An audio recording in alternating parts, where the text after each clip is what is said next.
Hello everyone and welcome to episode 3 of the Calham64 LP Retrospective. And today we're going to be looking at the third LP that I ever released on this channel because, you know, the first was the first was The Legend of Zelda, the Minish Cap, second one, Metroid Fusion, and the third one was The Legend of Zelda for the NES, which was released in the 26th of January 2013. Good grief, that is a long time ago. But you see, this is basically where it decided to change also when it came to the quality. If you remember before where I was explaining that Minish Cap and Metroid Fusion were recorded, you know, on my 3DS with a camera and everything, if I haven't droned on about that enough, I suppose. This was the very first game on my channel that actually involved emulation going on. I remember back in school or so when I was basically talking to my friends, because, you know, another one of my mates does YouTube, which I think is known as, JSL Gaming 15? Or he might be on another channel now, I can't really remember or so. But I remember, you know, when looking at his videos and that, I was always surprised for the quality that he got them as. And while I knew him at school and stuff, you know, he basically told me about emulation and things, in other words, emulators and stuff, you know. And basically told me how to set them up and what they do, and the fact that it actually is very easy to set up and you don't need a controller, you can just use the keyboard and stuff. And I thought it was a good way to go, really, because, you know, I just wasn't happy with the camera side of quality when it came to the other LPs and that. I wanted to boost my quality up quite a bit, you know, and honestly, it like boosted up quite a lot, because it was in like full HD and everything. It was ridiculous, you know. When you go back to the original LPs I did from camera quality and then go over to like Zelda NES, that it's so different. It's ridiculous. It's kind of scary in a way to find that, you know, that particular series, Zelda NES, the quality it was recorded in and everything is higher quality than some of the stuff I've done today, really, I find, which is kind of a little bit strange, really, but there you go. But yeah, that's the main thing about this LP, though, which is why I find it nostalgic and special to me in a way. You know, it's the fact that, you know, it was the first one where the quality really decided to up its game, really. However, I was still using the same microphone all that time for using, you know, the iPod Nano with the camera going on and everything, except this time I wasn't filming what was going on. What I did instead, to make things a lot easier, and this is, you know, really different compared to nowadays, where I have like a blue Snowball microphone with a mic stand and everything, and a capture card, and all this high-tech stuff nowadays. What I did back then or so was basically use my iPod Nano as just the microphone. I didn't really have a lot of money back then or so. In fact, I don't really have a lot of money now. What the hell am I talking about? I'm not really rich or anything. You know, let's just say I was at school and stuff. I didn't really earn money, let's just say, and stuff like that, I suppose. So, of course, I just had to make with what I had at the time, you know? So instead what I did is my iPod Nano. What I would usually do, okay, is I couldn't just literally record it with a voice recorder because it sounded absolutely awful. Like, it sounded so distorted, you couldn't really understand what I was saying or anything like that, but still. So in the end, what I basically did is I used the video footage instead, where I literally filmed me playing the game, you know, on my actual laptop and stuff going on. And then just talked over the top of it with commentary going on. And then what I would then do is, after finished recording and stuff, I would put it into the editing software and then just remove the video and keep the audio that way, because the actual recording of the gameplay footage, you know, was done with a screen recorder known as the Camtasia Recorder 8, I think it was called. I don't know, it's been a long time since I've used a screen recorder, to be honest. Everything's all captured now from original systems nowadays. Yeah, but that's basically how it all was when it came to the production side of things. I was really excited about that back in the day or so. But honestly, looking back at the LP project now, I don't really like it, to be fair. It's probably one of my if not my least favourite, you know, LP series I've done on this channel. I honestly find that, you know, the camera recording ones are sometimes more entertaining in that, like, different aspect or so, I suppose. Because, you see, here's the thing, okay? With The Legend of Zelda NES, I didn't really know that game through and through, you know? I don't really know everything about it. In fact, I was pretty terrible at The Legend of Zelda NES. But for some reason, it was just the game I decided to do, because after doing Metroid Fusion and Minish Cap, I thought I can't just keep doing handheld games. So I thought, you know what, I'm going to do a home console game. I'm going to do The Legend of Zelda NES because I beat that once and I know exactly what I'm talking about. No, I don't. Because most of the time, you know, there were some episodes now which were good, some episodes which were really boring and stuff, and a drag, and just, I don't know, my commentary was all over the shop and things, and I don't really like my voice back in 2014 or 2012 anyway, but still, you know.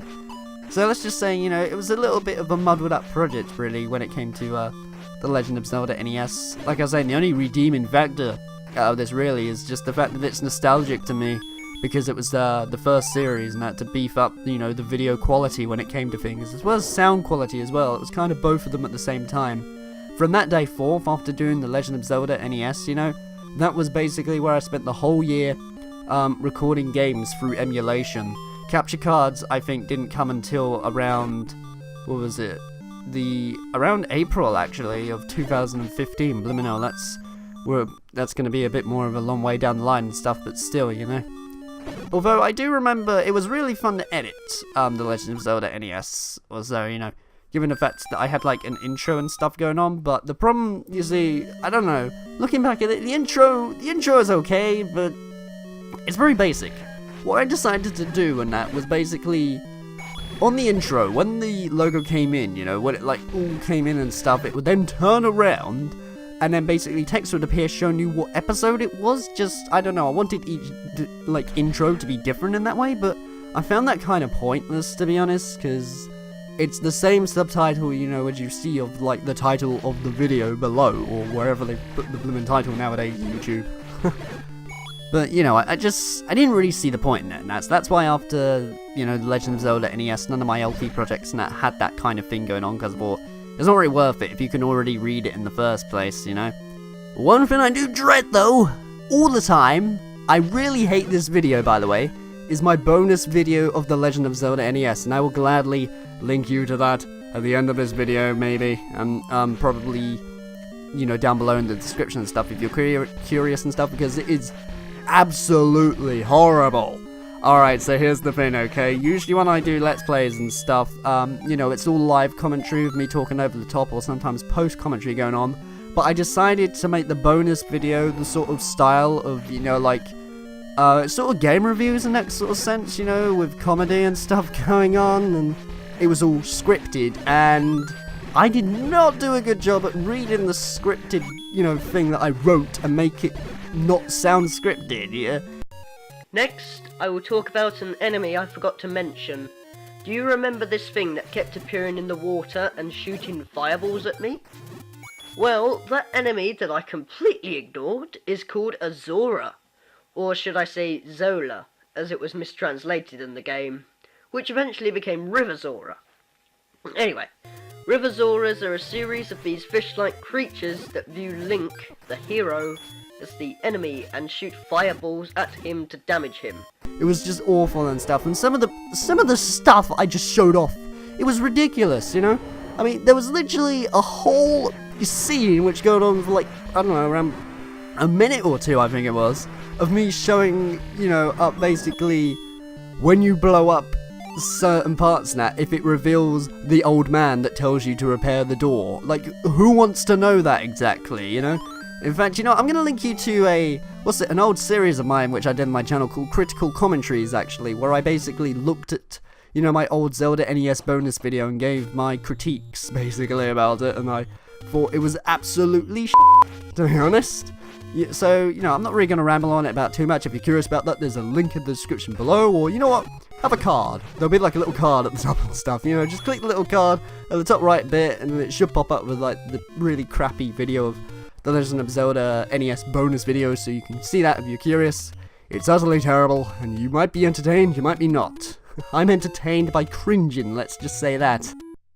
I suppose another redeeming factor, like, you know, for the NES LP, if there is any at all, except for the quality, you know, the video quality and stuff going on, is the fact that, this was the series that bidded a farewell to my stupid catchphrase, which was, "What's happening, people? This is Calham64 here." as explained, in the previous episode of Metroid Fusion. I hate that catchphrase, and Zelda NES didn't use it anymore. That was literally when I decided to go, hello everyone, and welcome to. It was simple, it's to the point. I'm not doing anything over the top or trying to show off, I'm just like, hello everyone, and welcome back to blah. You know what I mean? That's just the way I prefer it. In fact, funnily enough, episode 1 said, hello everybody and welcome to, but I don't know, it's just I find everyone works better, and ever since that day I've been using it. I've only just realised that now. That's kind of really weird, but whatever, it works. I mean, I still say it now, nobody seems to be saying, stop saying hello everyone, it's stupid. But yeah, other than that, that's pretty much all I have to say about The Legend of Zelda NES. I pretty much summed it up in that. I'm not really gonna do, this LP retrospective when I sum up like every episode and that going on, because oh my god, that'd be a drag. I just want to relax and just talk about, this for when it was released and stuff, and see what I think about it now, what I don't like, and what I cringe about, etc., So yeah, this has been a LP retrospective on The Legend of Zelda NES. And now we're going to be moving on in the next episode or so, to the next game which I did, which is an LP I look back on and I kind of like it, to be honest. And some of my friends do as well, it's kind of nice in that sense.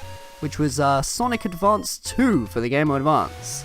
Oh boy, I really had fun recording that back in the day and stuff, and it was a very strange way that I recorded this because my laptop was terrible at running it and stuff.